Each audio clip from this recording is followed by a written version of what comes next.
Hello everyone, मैं ब्रजेश कुमार अपने YouTube channel GK by Brajesh पे आपका स्वागत करता हूं। दोस्तों, आप लोग की जो करंट अफेयर की क्लास चल रही थी उसी को कंटिन्यू करते हैं। तो इसकी एक प्लेलिस्ट बनी है, आप जाकर जीके बाय ब्रजेश पर आप पूरी देख सकते हैं।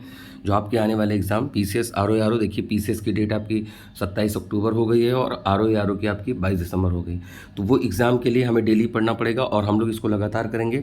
बाद में हम मंथ वाइज भी इसको पूरा कवर करेंगे, तो जो आपके लिए आगे तैयारी में मदद करेगा। और साथ में जो भी अन्य एग्जाम हो रहे हैं उन सभी के लिए करंट अफेयर आपके लिए काम का है। तो चलिए शुरू करते हैं।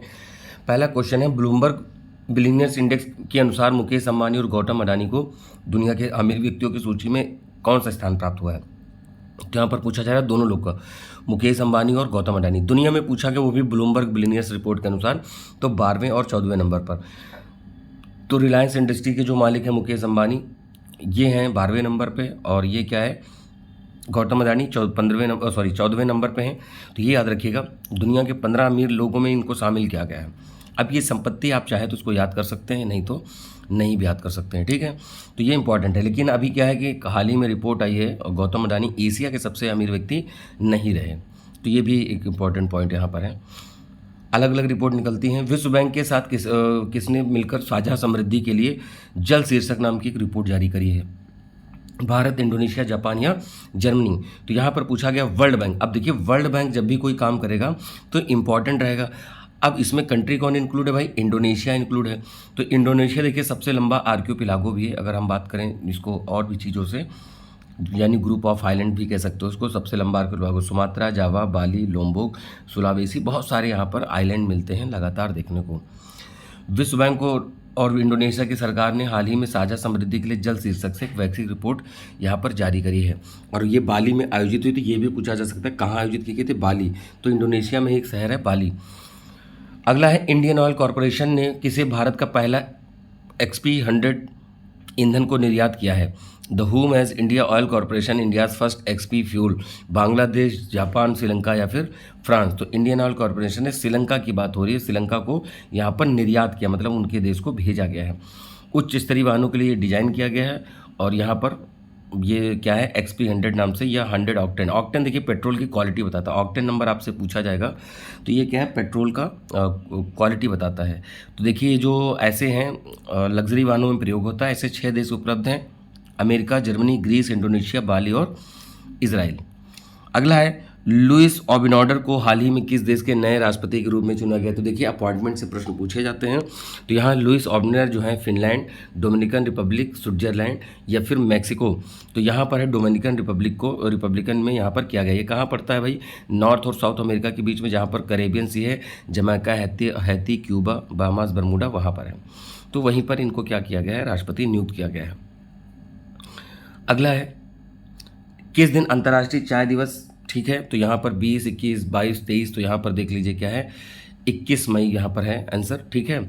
यूनाइटेड नेशन ने चाय की संस्कृति और आर्थिक महत्व को उजागर करने के लिए 2019 में इस दिन को नामित किया है। तो आप भी सोचोगे चाय दिवस क्यों मना रहे भाई? देखिए इसकी अपना इकोनॉमिक इंपॉर्टेंस, लोग चाय बागानों में खेती करते हैं तो उनको भी क्या है कि उनको भी मोटिवेट किया जाए, क्योंकि अगर मान लीजिए उनको पैसा नहीं मिलेगा, उनको आगे प्रमोशन नहीं मिलेगा, तो फिर कैसे काम होगा? इस वजह से हर एक व्यक्ति को प्रमोट करना चाहिए, काम कैसा भी हो। अंतर्राष्ट्रीय चाय दिवस संयुक्त राष्ट्र के खाद्य और कृषि संगठन के द्वारा मनाया जा रहा है 21 मई 2024 में श्रीलंका में भारतीय मूल के तमिलों में कितने वर्षों में पूरा होने के उपलक्ष्य में पहला टिकट जारी किया गया? तो श्रीलंका में भारतीय मूल के जो तमिल हैं उनको हो गए हैं 200 बरस, ठीक है। तो भारतीय आध्यात्मिक गुरु श्री श्री रविशंकर ने श्रीलंका में भारतीय मूल के तमिलों को 200 वर्ष पूरा होने के उपलक्ष्य में पहला डाक टिकट जारी किया है।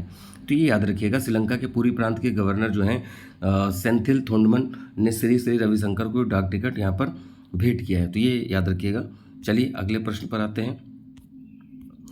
अगला है, कामी रीता शेरपा किस देश से संबंधित है? उन्होंने 30वीं बार माउंट एवरेस्ट पर चढ़ाई करने का रिकॉर्ड बनाया है। तो भारत, भूटान, नेपाल, ताइवान? तो देखिए जो माउंट एवरेस्ट है, माउंट एवरेस्ट की हाइट जो है 8848.86 मीटर है। ये जो अभी 2020 में इसको नापी गई थी हाइट, तो ये एग्जैक्टली हाइट है। नेपाल में इसको सागरमाथा कहते हैं, और ग्रेट हिमालय का पार्ट है। किसका? ग्रेट है, क्योंकि हिमालय की कई सीरीज रेंज है। ग्रेट, मिडिल, शिवालिक है, और उसके ऊपर ट्रांस आता है। तो ग्रेट हिमालय का ही पार्ट है, ग्रेट के बाद मिडिल है, और ये शिवालिक है। तो ये भी साउथ टू नॉर्थ या नॉर्थ टू साउथ आपसे पूछा जाता है, ये याद रखिएगा। तो ये नेपाल के हैं, कौन है? कामी रीता शेरपा। ये नेपाली पर्वतारोही हैं और अपना रिकॉर्ड तोड़ते हुए तीसरी बार माउंट एवरेस्ट में। इनको एवरेस्ट मैन भी कहा जाता है क्योंकि बहुत बार चढ़ चुके हैं। 22 मई 2024 को स्थानीय समय के अनुसार 7:49 शिखर पर पहुंचे और 1994 में 24 साल की उम्र में पहली बार इन्होंने चढ़ाई करी थी। तो जितने भी यहाँ पे इनसे फैक्ट बन सकते थे या माउंट एवरेस्ट के, वो हमने बता दिया है। बाकी हम लोग जीके जीएस में करंट उसमें हम लोग इसको कवर कर लेंगे। भारतीय वायुसेना के चीफ हाल ही में किस शहर में भारतीय वायुसेना के आपातकालीन चिकित्सा प्रतिक्रिया प्रणाली का उद्घाटन किया है? In which city has India's air force chief recently inaugurated the Indian air force emergency medical response system? Delhi, Bangalore, Mumbai या फिर भुवनेश्वर? तो यहाँ पर क्या हो जाएगा? बेंगलुरु आंसर हो जाएगा। ठीक है, तो बेंगलुरु देखिए टेक्निकल एक हब है कह सकते हैं, और सिलिकॉन सिटी ऑफ इंडिया भी बेंगलोर को कहते हैं। तो ये पॉइंट आपके लिए इंपॉर्टेंट है, आप इसको यहाँ से ये भी याद कर सकते हैं। अगला यहाँ पर देखिए क्या है, यूरो कप किस खेल से संबंधित है जिसके 17वें संस्करण का आयोजन जर्मनी में किया जाएगा? बेसबॉल, फुटबॉल, रग्बी या बैडमिंटन? यूरो कप किस खेल से संबंधित है? तो भाई यहाँ पर पूछा गया है बेसबॉल, फुटबॉल, रग्बी या बैडमिंटन। तो ये फुटबॉल से संबंधित है यहाँ पर। तो ठीक है, यहाँ पर यूरो कप की बात हो रही है। तो 2024 को यूरो कप का 7वां संस्करण का आयोजन जो है वो जर्मनी में किया जाएगा। ठीक है, ये याद रखिएगा। नेक्स्ट है, वैश्विक यात्रा व पर्यटन सूचकांक में भारत को कौन सा स्थान प्राप्त हुआ? देखिए बहुत सारी रिपोर्ट हैं जो हमेशा जारी होती हैं और उसको हमें याद करना पड़ेगा। तो यहाँ पर जो उसका है वैश्विक यात्रा या पर्यटन सूचकांक में जो भारत की रैंक है 39 है। और मैं बता दूँ भारत हैप्पीनेस में 126 पे है, फिनलैंड फर्स्ट पे है। यहाँ पर 126 पीस में भी है इंडिया। तो ये देखिए यहाँ पर फिनलैंड फर्स्ट है और यहाँ पर आइसलैंड फर्स्ट है।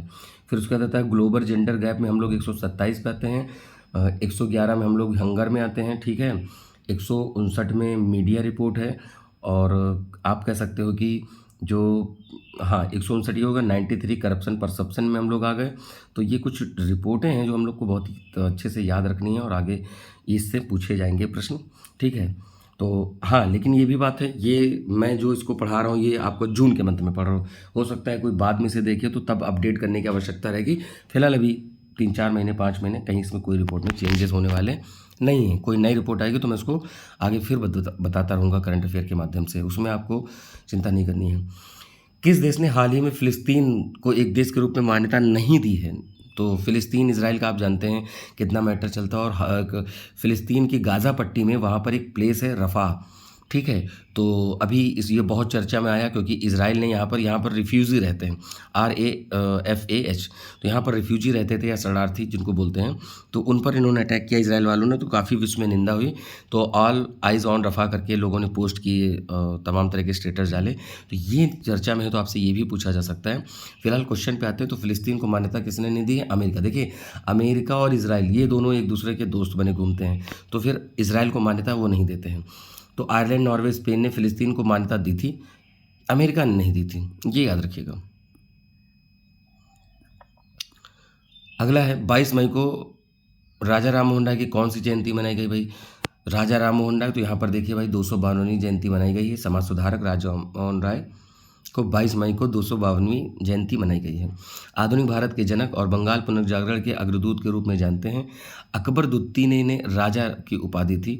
ठीक है, और संवाद कुमुदी, मिरातुल अखबार जैसी पत्रिकाओं की स्थापना की। देखिए जो भी फैक्ट हैं ये आपका जीएस भी तैयार हो रहा है साथ में, ऐसा नहीं कि केवल करंट अफेयर, साथ में जीके भी तो तैयार हो रहा है। तो इसको भी आप जहाँ पे जीके का लिख रहे हो उसको वहाँ पर जरूर लिखें ये पॉइंट, ऐसे जब भी हैं। और उन्होंने विलियम बेंटिक के साथ मिलकर क्या किया था? सती प्रथा के उन्मूलन में सहयोग दिया था।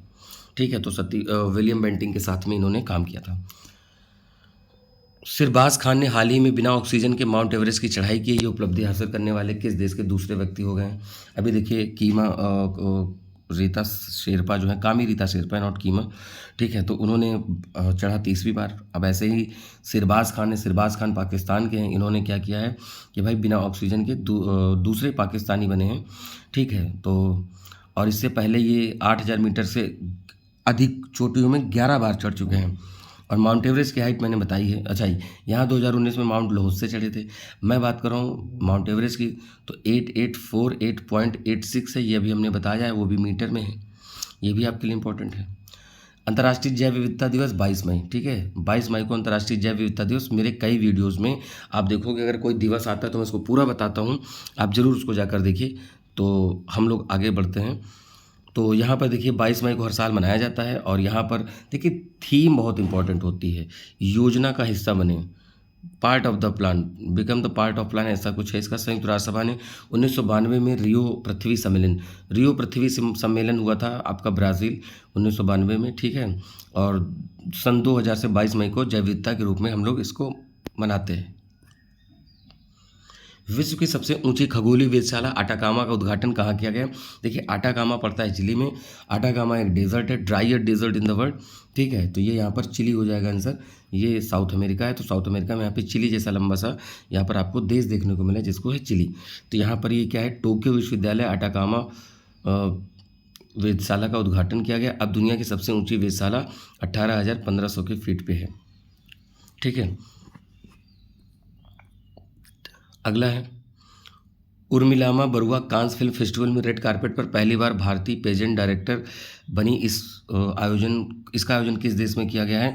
Bharat, France, Germany, Japan. तो देखिए कहाँ पर है, वो फ्रांस में ही पड़ता है, कांस जो जगह है। यहाँ पर फिल्म फेस्टिवल होता है, 77 इसका एडिशन था और रेड कारपेट वगैरह बिछाया जाता है, लोग उसके लिए बहुत डेस्परेट होते हैं।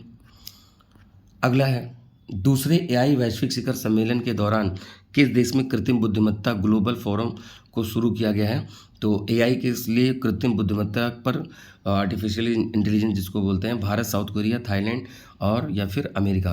तो यहाँ पर साउथ कोरिया के साथ आर्टिफिशियल ग्लोबल फोरम का यहाँ पर उद्घाटन किया गया है। साउथ कोरिया आंसर हो जाएगा इसका। नेक्स्ट है association for talent development best award 2024 में एनटीपीसी को कौन सा स्थान प्राप्त हुआ है? इसमें पहला, दूसरा, तीसरा, चौथा, तो यहाँ पर है तीसरा स्थान प्राप्त हुआ है। एनटीपीसी को एडीटी बेस्ट अवार्ड 2024 का विश्व स्तर पर तीसरा स्थान दिया गया है। अगला प्रश्न है केंद्र द्वारा शून्य अपशिष्ट से लैंडफॉल का सम्मान प्राप्त करने वाला भारत का पहला हवाई अड्डा कौन सा बना है? इंदिरा गांधी, तिरुवनंतपुरम, विजयवाड़ा या डोनीपोलो। डोनीपोलो पड़ता है अरुणाचल प्रदेश में, ठीक है। तो यहाँ पर आंसर है तिरुवनंतपुरम हवाई अड्डा हो जाएगा। बाकी सबके नाम पता है और जगह भी आपको पता होगी, बट डोनीपोलो बहुत लोग नहीं जानते हैं, ठीक है। तो यहाँ पर सूर्य और चंद्रमा से रिलेट करते हैं पोलो और डोनी, ठीक है। तो यहाँ तिरुवनंतपुरम अंतर्राष्ट्रीय हवाई अड्डे को, यहाँ के हवाई अड्डे को भारतीय उद्योग परिसंघ के द्वारा सतत विकास उत्कृष्टता में शून्य अपशिष्ट से लैंडफॉल का सम्मान प्राप्त हुआ है। गौतम बुद्ध की इतनी मतलब 2586 जयंती किस दिन मनाई गई है? तो देखिए 20, 22, 21, 22, 23, तो यहाँ पर क्या आंसर हो जाएगा? 23 मई हो जाएगा। बुद्ध पूर्णिमा आप मनाए होंगे, दैट इज़ 23 मई। तो ये देखिए लिखा ना, हिंदू माह के बैसाख के पूर्णिमा के दिन मनाया जाता है। आमतौर पर अप्रैल या मई में ये समय आता है। तो दोस्तों यहाँ पर आपके ये डेली के क्वेश्चन है, आपके 20 क्वेश्चन डेली के हो गए। तो ऐसे ही हम लोग डेली करंट अफेयर पढ़ेंगे। आप साथ में देखते होंगे अगर कहीं करंट अफेयर का कोई मुद्दा आता है तो साथ में मैं जीके का भी कुछ पॉइंट बता देता हूँ। तो आप जो जीके का नोट्स हो उसमें भी साथ में कॉपी लेकर उसको नोट कर लें, क्योंकि डे बाय डे अगर हम लोग जीके ऐसे ही पढ़ते रहे तो मतलब करंट अफेयर के साथ तो दोनों चीज़ें कवर होंगी। मेरी पूरी कोशिश रहती है कि जो भी आपको संभव बात हो सके यहाँ पर हम आपको ज़रूर बताएँ, और वो आपके लिए इंपॉर्टेंट भी रहता है। तो इसमें किसी भी प्रकार से आप इसको छोड़ें नहीं। और जीके जीएस की सीरीज आपको जिसी में मिल जाएगी, आप उसको ज़रूर जाकर देखें, तो वो भी आपके लिए इंपॉर्टेंट है। एग्ज़ाम की डेट फिक्स हो गई हैं, बाकी आपके अभी यूपीपी की एग्ज़ाम डेट एग्जैक्ट नहीं आई, सीजीएल की नहीं आई, तो आपको आगे देखने को मिलेगी, तो जो इंपॉर्टेंट है। तो हम लोग मिलेंगे अपने नए वीडियो में, और जो लोग नए हैं सब्सक्राइब करें और टेलीग्राम ग्रुप के लिंक पे जाकर उसको ज्वाइन कर लें, जिससे कि आपको PDF लगातार मिलती रहे। तो मिलेंगे अपने नए वीडियो में, तब तक के लिए नमस्कार, थैंक यू, जय हिंद दोस्तों।